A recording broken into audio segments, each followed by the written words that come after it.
ሰላም አብርሑን ቀረባን ኮይንኩም ትከታተልና ዘለኹም ክቡራትን ክቡራንን ከመይ ትኾኑ ናይ ዝዕለት ምዕባለታት እንሆ ከም ልሙድ ዓበይቲ ነጥብታት ክነስምዐኩም ኣሜሪካ ኣብ ልዕሊ ኣኽረርቲ ዝወለቶም ኣመራርሓ ሕወሓት ማዕቀብ ቪዛ ጉዕዞ ምንባራ ስዒቡ ዝተፈላለዩ ርእይቶታት እናተውሃቡ ይርከቡ ኣይተ ጌታቸው ረዳ በኣሜሪካ ኣብ ልዕሊ ኣመራርሓ ሕወሓት ዝተነበረ ማዕቀብ እኹል ኣይኮነን ስጉምቲ ክውሰድ ኣለዎ ኢሎም ኣይተ ኣማኑኤል ኣሰፋ ቪዛ ዘየልዮም ሚልዮናት ተፈናቀልቲ ኣለውና እዚ ዓብዪ ዜና ክኸውን ኣይኽእልን ትብሉ ካሊእ ላዕለዋይ ኣመራርሓ ሕወሓት ካብ ጉጉይ ሓቲት ዝተበገሰ ውሳነ ክብሉ ነቒፎምዎም ኣሜሪካ ኣብ ልዕሊ መራሕቲ ሕወሓት ዘንበረቶ ክልከላ ቪዛ ጉዕዞ ኩናት ዘቀላጥፍ ይኽብል ፖለቲከኛ ጀዋር መሓመድ ኣጠንቂቑ ሕወሓት ካብ እትጠፍእ ኩናት ዝመረፀት ትመስል ክብል እውን ስግኣት ተቐሚጡ 29 ሃገራት ብኢሚሬት ዓረብ ዝድገፍ ቅልጡፍ ደገፍ ምልሻ ጃንጃዊድ ኣብ ልዕሊ ኤል ኦቦይድ ሓደጋ ጅምላዊ ግፍዕታት ኣንጸላሊኾም ዝርከብ ኣጠንቂቐን ዩክሬን ኣብ ልዕሊ ሩስያ ሰፊሕ መጥቃዕቲ ድሮናት ከም ዝፈጸመት ተገሊጹ ንቻናልና ላይክ ሼርን ሳብስክራይብ እናገበርኩም ሳና ንኽጸንሑ ብምዕዳም ሕዚ ናብ ዝርዝሮም ክንሰግር ኣሜሪካ ኣብ ልዕሊ ኣኽረርቲ ዝበለቶም ኣመራርሓ ሕወሓት ማዕቀብ ቪዛ ጉዕዞ ምንባራ ስዒቡ ዝተፈላለዩ ርእይቶታት እናተውሃቡ ይርከቡ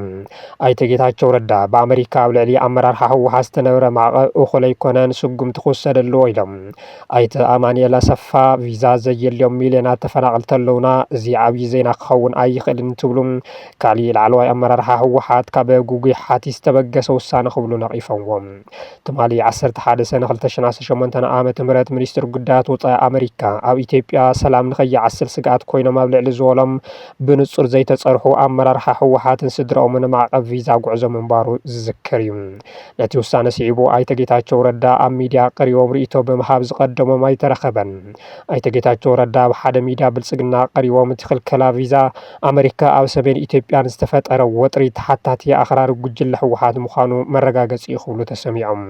ነቲ ኣብ ትግራይ ኣንጸላልዩ ዘሎ ሓደጋ ኩናት ከምቲ ቅድሚ ሕዚ ብልጽግና ዝጽውዖ ዝነበረ ሰሜን ኢትዮጵያ ክብሉ ዝጸውዕዎ ኣይተ ጌታቸው እቲ እገዳ ንመኽሰብ ይኹን ስትራቴጂ ምስቲ ጉጅለ ንከም መራሒ ሻዕብያ ዝኾኑ ኢሳያስ ኣፈወርቂ ዝበሉ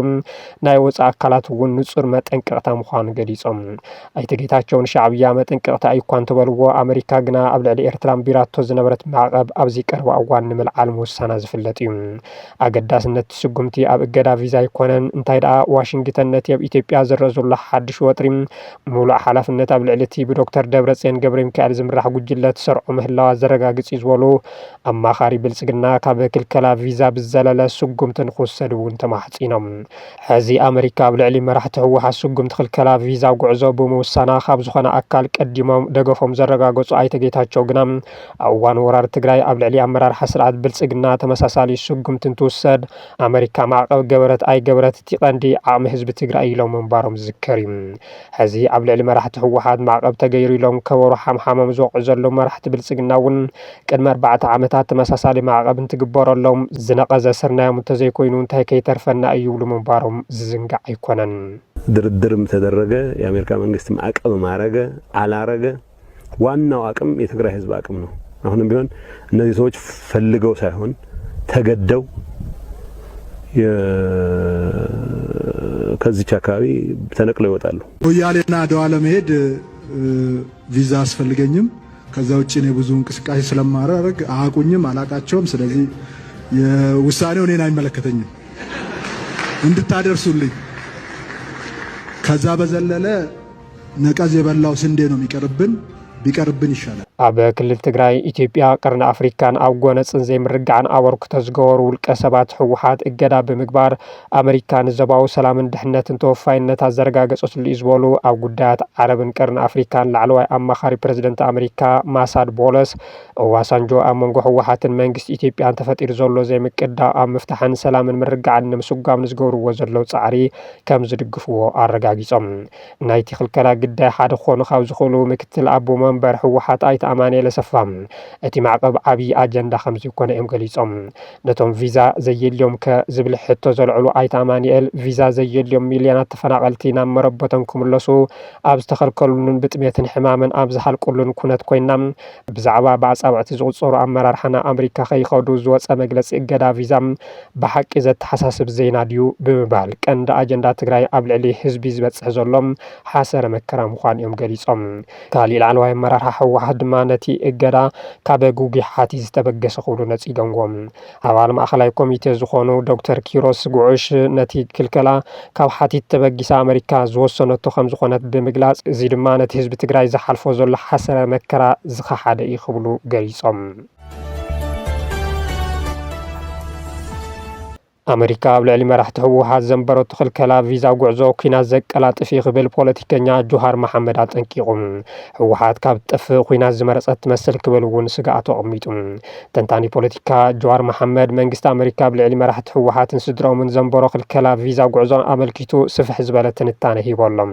እቲ ክልከላ ኣብ ሰሜን ኢትዮጵያ ዳግማይ ተጻውኦታት ንኸይጅምር ዝከላኸል እንተይኮነስ ኩናት ከቀላጥፍ ከም ዝኽእል ዘጠንቀቐ ጆሃር ህወሓት ኣብዚ እዋን እዚ ክልተ ሕርያታት ከም ዝተረፍዋ ንሳቶም ድማ መኸተ ወይ ድማ ኢድካ መሃብዮም ኢሉ ብሰንኪ መንግስቲ ፌደራል ኣብ ትግራይ ኣንቢርዎ ዘሎ ምቁራጽ በጀት ቀረብ መሰረታዊ ግልጋሎት ከምኡውን ኣብ ውሽጢ እቲ ውድብ ዘሎ ዓሚቕ ምፍላይን ኣብ ህዝቢ ዝዓቢ ዘሎ ስእነት ዕግበትን መራሕቲ ህወሓት ዳግማይ ተጻውኦታት ምጅማር ከም መማርፅ ክወስዱ ከም ዝኽእሉ ይእምት ካብ ኢዶም መሃብ ፖለቲካዊ ህልውናኦም ናይ ምዕቃብ ዝሕሸ ዕድል ክመርፁ ይኽእሉ ዝበለ እቲ ፖለቲከኛ ኣብ ልዕሊ ከምዚኦም ዝበሉ ኣብ ሓደጋ ህላወ ዝርከቡ መራሕቲ ናይ ቪዛ እገዳ ምግባር ሙስሊምነት እምበር ትርጉም ዘለዎ ጸቕጢ ከም ዘይኮነ ብምሕባር እቶም መራሕቲ ንፖለቲካዊ ህላወኦም ካብ ናይ ደቆምን ስድራኦምን ክልከላ ጉዕዞ ንላዕሊ ንመስዋዕቲ ንድሕሪ ዘይብሉ ከም ዝኾኑ ገሊጹ ወሲኹ እቲ እገዳ ህወሓት ዲፕሎማስያዊ መስመራት ሙሉእ ብሙሉእ ዝተዓፀወ ኮይኑ ክስምዖን ከም እንኮ መማረፂ ናብ ዓውደ ውግእ ክምለስን ከገድዶ ከም ዝኽእል ሓቢሩ እቲ እገዳ ንመራሕቲ ህወሓት ጥራሕ ዝዓለመ እዩ ክብል ዝነቐፈ ጆሃር ወተሃደራዊ ምውፋር መንግስቲ ፌደራል ናብ ትግራይን ብላዕለዎት ወተሃደራዊ ኣዘዝትን ሰበስልጣን ብልጽግና ዝመጽእ ዘሎ ናይ ኩናት ፕሮፓጋንዳ ምስ መትከል መንግስቲ ኣሜሪካ ዝጋጮ ከም ዝኾነ ገሊጹ ብተወሳኺ እዚ ውሳነ ዋሽንግተን ንመንግስቲ ቀዳማይ ሚኒስትር ኣብይ ኣሕመድ ብዝያዳ ብድፍረትን ብሓደ ወገንን ክዋሳእ ዘተባብዕ ምዃኑ ስግኣት ገሊጹ ኣፈጻጽማ ውዕሊ ፕሪቶርያ ንምክትታል ዝሃደመ መንግስቲ ኣሜሪካን ማሕበረሰብ ዓለምን ኣብዚ እዋን እዚ ዝኾነ ምትብባዕ ከይሃበ ብንእሽተይ በትሪ ጥራሕ ብምፍራሕ እቲ ዲፕሎማስያዊ መንገዲ ዘየተኣማምን ከም ዝገብሮ ኣመልኪቱ ቀዳማይ ሚኒስትር ኣብይ ኣሕመድ ንዶናልድ ትራምፕ ብዛዕባ እቲ ኣሜሪካ ዝገበረቶ እገዳ እንታይ መፅባዕታት ወይ ቅድመ ምድለዋት ነይርዎ ኢሉ ዝሓትት ጆሃር ትራምፕ ምስ ፕረዚደንት ግብፂ ዓብዱልፈታሕ አልሲሲ ኣብ ዝገበርዎ ርክብ ዝተዛረብዎ ኣብ ግምት ብምእታው ኢትዮጵያውያን ኣብ ዙርያ ዓብይ ግድብ ህዳሴ ኢትዮጵያ ዝርአ ዘሎ ምዕባለታት ብቐረባ ንኽከታተሉ ኣተሓሳሲቡ ናብ ኣዲስ ኣበባ ክኸዱ ዘይኽእሉ መራሕቲ ህወሓት ናብ ኣሜሪካ ከይጓዓዙ ተኣጊዶም ዝብል ኣጀንዳ ካብ ስላቅ ዘለለ ክኸውን ከም ዘይኽእል ዝገልጹ ገለ ወሃብቲ ርእቶም እቲ ብድሕሪት ዘሎ ትርጉም ምምርማር ጥራሕ ከም ዘድሊ የረድኡ ጆሃር ከም ዝገለጾ ስግኣት ኩሉ ዝተፈላለዩ ተንተንቲ ንበዓልቶም ርእቶን እናሃቡ ዝርከቡ እንትኾን ብርግጽ እዚ ኣሜሪካ ኣብ ልዕሊ መራሕቲ ህወሓት ኣንቢራቶ ዘላ እገዳ ኣብ ልዕሊ ትግራይ እንታይ ዓይነት ጽልዋ ይህልዎ ይኸውን ዝብል ግና ናይ ተጋሩ ዓብዪ ስግኣት እዩ